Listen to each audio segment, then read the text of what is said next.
All right, I wanted to show you all how to actually remove a water spot. You're going to have two ways of removing a water spot, either using an acid wipe or by using a buffer and a polishing compound and actually mechanically removing the spots. You aren't going to be able to really use vinegars or any of these home remedies and actually get any solid results. You're just going to get something that's going to look like it's working and kind of cover it up, and then it's going to reappear. So you're going to want to get a buffer and some polishing compound, and you can even use a microfiber pad. We're going to use a foam pad on this. This is actually vinyl, this is paint, but we have water spots on all of them. So just going to quickly show you here. We're going to start the buffer on the low speed so we don't fling compound and polishing stuff everywhere. And get it rubbed in. We're going to turn this thing all the way up to 6.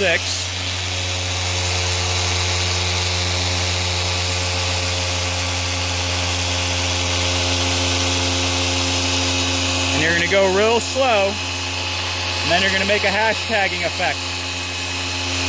So you're going to cut it crossways, and then you're going to cut it back upwards.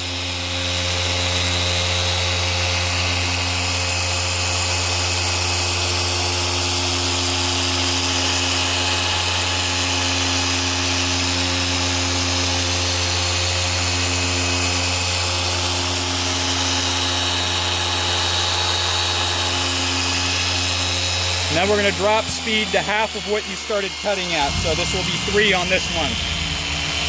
And this is a dual action buffer. This is not a rotary.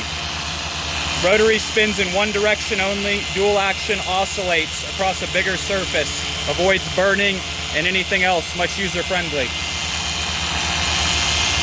When we drop speed, that gives us a nice final polish effect.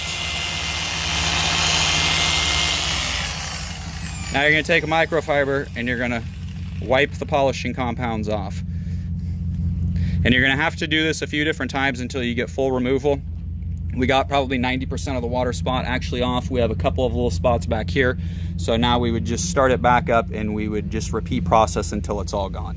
And you can see what it looked like before. There was a lot of white calcium deposits, and that's what it looks like now.